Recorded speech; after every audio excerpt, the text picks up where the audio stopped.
Praise the lord. ప్రభువైన యేసుక్రీస్తు నామంలో అందరికీ శుభము, జయము కలుగును గాక. ఆమేన్. దేవుడు మనకు ఈరోజు ఇచ్చిన వాగ్దానం చూద్దాం. ప్రభు నాకు సహాయకుడు, నేను భయపడను. హెబ్రీయులు రాసిన పత్రిక 13వ అధ్యాయం 6వ వచనం. ఒక మనిషి దేనికి భయపడాలి? దేవుడు భయపడొద్దు అని పరిశుద్ధ గ్రంథంలో అనేక సార్లు చెప్పారు. ఇంచుమించు 366 సార్లు చెప్పారు. అంటే రోజుకొకసారి దేవుని మాట భయపడొద్దు అని మనం విశ్వసిస్తే మనం దేనికి భయపడం. అయితే దేవుడే మనకు సహాయకుడు. అందుకు మనం భయపడకూడదు. ఎందుకంటే దేవుడు మనకు తోడుగా ఉన్నాడు. దేవుడు నీకు తోడుగా ఉంటానని వాగ్దానం చేశాడు. అందుకు మనం భయపడకూడదు. మనుషులు తోడు లేకపోయినా దేవుడు మన పక్కన నిలబడి మనకు సహాయం చేస్తాడు. మన బలం మనలో కాదు, దేవునిలో ఉంటది. ఎవరైతే దేవుని మీద ఆధారపడతారో, దేవుడు నాకు తోడుగా ఉన్నాడని విశ్వసిస్తారో, వారు దేనికి భయపడరు. దావీదు శత్రువులంతా చుట్టుముట్టారు. భయపడలా. ధైర్యంగా నిలబడ్డాడు. స్టార్టింగ్‌లోనే పెద్ద యుద్ధం గొలియాతుతో. గొలియాతు పెద్ద వ్యక్తి. యుద్ధ వస్త్రాలు ధరించుకొనొచ్చాడు. కానీ దావీదు భయపడలా. ఎందుకంటే దేవుడు ఆయనకు తోడుగా ఉన్నాడు. యుద్ధం యెహోవాదని విశ్వసించాడు, నమ్మాడు. అందుకని భయపడలా. దేవుడు సహాయం చేస్తాడు, దేవుడు నా పక్కనే ఉన్నాడు అని ఎవరైతే విశ్వసిస్తారో వాళ్ళు భయపడరు. ఎందుకంటే నేను నీతో కూడా ఉన్నాను అని చెప్పి వాగ్దానం చేశారు. అందుకని భయపడాల్సిన అవసరం లేదని దేవుడు అనేక సార్లు చెప్తున్నారు. నేను నీకు తోడుగా ఉన్నానని దేవుడు మనకు చెప్పినప్పుడు భయం ఎందుకొస్తది? ఒంటరితనంగా ఉన్నప్పుడు కూడా మనకు భయమొస్తది. దేవుడు నాతో ఉన్నాడనే నమ్మకం, విశ్వాసం ఉంటే ఆ భయాన్ని పారదోలుతుంది. ఆ విశ్వాసం భయాన్ని పారదోలుతుంది. ఎందుకంటే దేవుడు మనల్ని పేరు పెట్టి పిలిచానని వాగ్దానం చేశాడు. మనం ఏదో గుంపులో ఒకరిలా కాకుండా దేవుడు గుంపులో ఉన్న మనల్ని ఒంటరిగా వ్యక్తిగతంగా దేవుడు మనల్ని కలుసుకొని మనతో ఉండి మనకు ఆయన యొక్క మెల్లని స్వరాన్ని మనకు వినిపించి మనకి మన జీవితం మీద మనకి నమ్మకం లేకపోయినా, మన జీవితం మనకి విలువైనది కాకపోయినా, మన జీవితం దేవుడికి ఎంతో విలువైనదిగా భావించి, ఆయన వ్యక్తిగతంగా మనతో మాట్లాడే దేవుడు. అంత గొప్ప దేవుడు, నేను నీకు తోడుగా ఉన్నాను, నేను నీకు సహాయం చేస్తానన్నాడు. కాబట్టి ప్రభువే మనకు సహాయకుడు. నరమాత్రులు మనల్ని ఇక ఏం చేయలేరు. వాళ్ళు చేసేది గూడా ప్రభు ఆజ్ఞ ఇస్తేనే ఎవరైనా మనకు సహాయం జేయాలి. ఎవరు మనకి డబ్బులిచ్చినా దేవుడు ఆళ్ళకి ప్రేరేపణ కలిగిస్తేనే మనకి వారు డబ్బులిస్తారు. ఎవరు మనకు ఉద్యోగం ఇచ్చినా దేవుడు వాళ్ళకి ప్రేరేపణ కలిగించే మనకు ఉద్యోగాన్నిస్తారు. ప్రతి పదవి, ప్రతి అధికారం, ప్రతి ఒక్క సమస్యకు మనకు సాల్వ్ అవుతుందంటే, దేవుడు మన పట్ల ఉండి, వాళ్ళకి ప్రేరేపణ పుట్టించి మనకు సహాయం చేస్తూ ఉంటాడు. భయం అనే బంధకాల్లో నుంచి మొదటిగా విశ్వాసి బయటికి రావాలి. ప్రభువైన ఆత్మ ఉన్న చోటే బంధకాలంలో స్వతంత్రులుగా ఉంటారు. భయం బంధకాల్లో నుంచి బయటికి రావాలి. దేవుడు ఆత్మ గనుక ఆయన ఆత్మతో మనకు సహాయం చేసి, ప్రతి భయాన్ని పొలాలతోటి, ప్రతి సమస్యకి విముక్తినిచ్చి దేవుడు మనల్ని ధైర్యంగా ఉంచి, మనల్ని ధైర్యపరుస్తూ ఉంటారు. భయం దేవుని నుంచి మాత్రం రాదు. అది మాత్రం ప్రతి విశ్వాసి, ప్రతి ఒక్కరు గమనించాల్సిందంటే, భయం దేవుని నుంచి రాదు. మనకుండాల్సిన భయం ఏంటంటే, దేవుని యందు భయభక్తులు కలిగి ఉండాలి. దేవుడు చూస్తున్నాడన్న భయం ఉండాలి. దేవుడు మన మాటలు వింటున్నాడన్న భయం ఉండాలి. దేవుడు మన ప్రవర్తన చూస్తున్నాడు అన్న భయం ఉండాలి. అందుకనే యేసప్ప గారు ఏమంటారంటే, నేను నా దేవునికి విరోధంగా పాపం చేయను అని పారిపోయేస్తాడు. పాపం నుంచి పారిపోయి రావాలి. ఎందుకంటే దేవుడు మనల్ని చూస్తూనే ఉంటారు. దేవుడు మన ప్రవర్తనను చూస్తూనే ఉంటారు. మన మాటలు వింటూనే ఉంటారు. మన సంభాషణ వింటూనే ఉంటారు. కాబట్టి దేవుడు చూస్తున్నాడన్న భయం మనకుండాలి.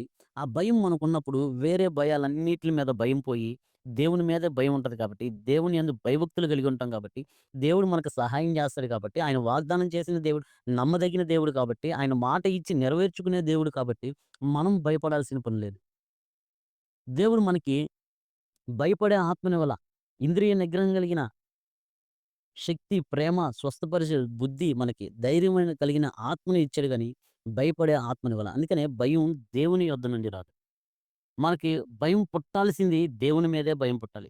భయం వచ్చినప్పుడు అది దేవుని నుండి కాదు గాని, అది వేరే ఇతర పరిస్థితులను బట్టి, ఇతరుల ప్రమేయం మన మీద మనం ప్రభావితం అయినప్పుడు అప్పుడు భయమొస్తుంది గానీ, దేవుడు మనల్ని ప్రభావితం చేసినప్పుడు, దేవుని మీద మనం ఆధారపడినప్పుడు మనకు భయముండదు. భయం దేవుని నుంచి వస్తదంటే, భయం దేని నుంచి వస్తదంటే, భయము దేవుని నుంచి కాకుండా ప్రతి సమస్య నుంచి, ప్రతి వ్యక్తి దగ్గర నుంచి మనకు భయమొస్తుంది గానీ, దేవుని దగ్గర నుంచయితే భయం రాదు. కాబట్టి మనం ఎంత చీకటిలో ఉన్నా, ఎంత లోయల్లో ఉన్నా, ఎంత అంధకారంలో ఉన్నా భయపడం. యేసప్ప గారు గుంటలో వేశారు. భయపడల. అమ్మేశారు. భయపడల. జైలుకెళ్ళాడు భయపడలా. దేనికి భయపడలా. ఆయన స్థిరంగా ఉన్నాడు. దేవుని పట్ల నమ్మిక ఉంచి, దేవుడు నాకు సహాయం చేస్తాడని నమ్మకత్వంతోనే ఉన్నాడు. ప్రతి పరిస్థితిని ఆయన అనుకూలంగా మార్చుకుంటూ, ప్రతి పరిస్థితికి బెండవుతూ, నేను ఈరోజు ఇక్కడున్నానంటే దేవుని చిత్తం నా మీదుంది. ఇక్కడ దేవుడు నన్నుంచాడంటే దేవునికి ఉపయోగపడాల్సిన పని ఉంది. దేవుని పని చేయాల్సిన అవసరం ఉందని ఆయన వెళ్ళిన ప్రతి చోట దేవునికి ప్రతీదిగా దేవునికి ఇష్టుడుగా ఉన్నాడు కాబట్టి ఆయన ప్రతి విషయాన్ని జయించగలిగాడు. ప్రతి సమస్య నుంచి తప్పించబడ్డాడు. కాబట్టి ఏ వ్యక్తి, ఏ విశ్వాసి భయపడాల్సిన పనే లేదు. ఎందుకంటే దేవుడు మనకి వెలుగుగా ఉండి, వెలుగునిచ్చి, దేవుడు చీకటిని ప్రాలుదోలి మనకి భయాన్ని తొలగొట్టి మనకి వెలుగుగా ఉన్నాడు. దేవుడే వెలుగు. వెలుగున్న చోట చీకటి నిలవలేదు. కాబట్టి మనం దేనికి భయపడాల్సిన పని లేదు. దేవుడు ఎంతో ప్రేమిస్తున్నాడు. ప్రతి మనిషిని దేవుడు ఎంతో ప్రేమించాడు. దేవుడు లోకాన్ని ఎంతో ప్రేమించాడు. దేవుని ప్రేమ మన మీద ఉంది కాబట్టి మనం భయపడాల్సిన పని లేదు. యోహాను సువార్త 1 యోహాను 4 అధ్యాయం 18 వచనం చూస్తే సంపూర్ణమైన ప్రేమ దేవుని పట్ల సంపూర్ణమైన ప్రేమ ఉన్నప్పుడు భయపడాల్సిన పని లేదు. ఒక ఐఏఎస్ ఆఫీసర్ ఉంటాడు. మనం వెళ్ళినప్పుడు ఆయనకి ఎంతో భయపడతాం. ఒక ప్రధానమంత్రి ఉంటాడు. మనం ఆయన దగ్గరికెళ్ళినప్పుడు ఎంతో భయపడతాం.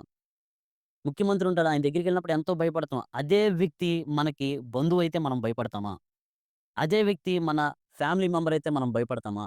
భయపడం. ఎందుకంటే స్వతంత్రంగా ఉంటాం. ఎందుకంటే ఆయన మనల్ని ప్రేమిస్తాడు, మనల్ని అభిమానిస్తున్నాడు కాబట్టి మనం స్వతంత్రంగా ఉంటాం. కానీ వేరే వ్యక్తి, బయట వ్యక్తి ఆళ్ళ దగ్గరికెళ్ళినప్పుడు భయపడతానే ఉంటాం. కాబట్టి దేవుడు ఎంత దగ్గరగా ఉన్నాడు, ఎంత బంధువుగా ఉన్నాడు అన్నది మనం అర్థం చేసుకున్నప్పుడు భయం ఉండదు. సంపూర్ణమైన ప్రేమ మనలో ఉన్నప్పుడు భయం ఉండదు. నిజంగా మనకి దేవునికి మనం సమర్పించుకున్నప్పుడు భయం ఉండదు. కాబట్టి ప్రతి భయం పారదోలుతుంది. దేవుడు మన బంధువు, దేవుడు నా తండ్రి, దేవుడు నా వెలుగు, దేవుడే నా ధైర్యము అని ఎవరైతే విశ్వసిస్తూ ఉంటారో వారు భయపడనే భయపడరు. ఎంత పరిస్థితులొచ్చినా, మరణకరమైన పరిస్థితులొచ్చినా, దుఃఖకరమైన పరిస్థితులొచ్చినా, ఎన్ని బంధకాలున్నా, ఎన్ని పరిస్థితులు అడ్డొచ్చినా, మనం వెళ్ళే దారులన్నీ మూసుకుపోయినా, నిజమైన విశ్వాసి, సంపూర్ణంగా దేవుని ప్రేమించే వ్యక్తి భయపడనే భయపడడు. భయపడవలసిన అవసరమే లేదు. కాబట్టి ప్రతి పరిస్థితుల్లో దేవుడు మనకు తోడున్నాడు. దేవుడు మనకు సహాయం చేస్తాడు అని విశ్వసించినట్లయితే, దేవుని సన్నిధి మనతో ఉంటది కాబట్టి, దేవుని సన్నిధే మనకు ధైర్యం. భయం వల్ల శిక్ష వస్తుంది. భయపడువాడికి ఉరి వచ్చును. యెహోవా యందు నమ్మిక ఉంచిన వాడు సురక్షితంగా ఉండునని సామెతల గ్రంథంలో ఉంటుంది. కాబట్టి భయం వల్ల మనకు శిక్షొస్తది. ఎప్పుడైతే మనం దేవుని నమ్మి దేవుని దగ్గరికెళ్తామో సురక్షితంగా ఉంటాం. కాబట్టి విశ్వాసం మనలో ఉన్న భయాన్ని పారదోలుతుంది. భయం మనలో ఉన్న విశ్వాసాన్ని పారదోలుతుంది. మనం భయాన్ని పారదోలుతున్నామా? విశ్వాసాన్ని పారదోలుతున్నామా? పరిస్థితులను చూసి భయపడుతున్నామా? మనలో విశ్వాసం బయటికెళ్ళిపోతుంది. మనలో విశ్వాసం ఉందా? భయం బయటికెళ్ళిపోతుంది. కాబట్టి దేవుడే మనకు ధైర్యం. దేవుడే మనకు బలం. ఎలీషా గారు ప్రాణం మీదకొచ్చింది. బ్రతకడానికి ఇష్టం లేదాయన. ఆయనకి ప్రార్థన చేశాడు. ప్రభువా నా పితరుల కంటే నేను గొప్పోడిని గాదు. నా మీద కనికరం ఉంచి నన్ను తీసుకెళ్ళిపో ప్రభువా అని చెప్పి ప్రార్థన చేస్తాడు. కనిపించని దేవుని సహాయం ధైర్యాన్నిస్తది. కనిపించే మనుషులు భయాన్ని మనకి ఇస్తారు. కాబట్టి మనుషుల మీద మనం ఆధారపడితే భయం వస్తుంది. దేవుని మీద ఆధారపడితే ధైర్యం వస్తుంది. మనం ధైర్యాన్ని ఇచ్చేవారిగా ఉన్నామా? ధైర్యంగా ఉన్నామా? భయపెట్టేవారిగా ఉన్నామా? భయపడేవారిగా ఉన్నామా? భయం మనుషుల మీద ఆధారపడినప్పుడొస్తుంది. విశ్వాసం దేవుని మీద ఆధారపడినప్పుడొస్తుంది. ఏది కలిగి ఉన్నాం మనం? మనం మనం జీవిస్తున్నాం? దేని మీద ఆధారపడి జీవిస్తున్నాం? మనల్ని మనం ప్రశ్నించుకుంటూ, దేవుడిచ్చే గొప్ప ధైర్యాన్ని పొందుకుంటూ, దేవుడిచ్చే సహాయాన్ని మనం పొందుకుంటూ, మన జీవితాన్ని కడవరకు మన పందెంలో పోరాడినట్లుగా, పరుగు పందెంలో పోరాడినట్లుగా మన జీవితాంతము ధైర్యం కలిగి, దేవుని సహాయం పొందుకుంటూ, మనం జీవించేవారిగా ఉండాలని దేవుడు విశ్వసిస్తున్నాడు. దేవుడు మనల్ని అలా చేయాలని దేవుడు ఆశిస్తున్నారు. అట్టి కృప దేవుడు మనకు, మన కుటుంబంలో ఉన్న ప్రతి ఒక్కరికి దేవుడు దయచేయును గాక. ఆమేన్. Praise the lord. ప్రభువైన యేసుక్రీస్తు నామంలో అందరికీ శుభము, జయము కలుగును గాక. ఆమేన్. ప్రభు నామంలో అందరికీ వందనాలు.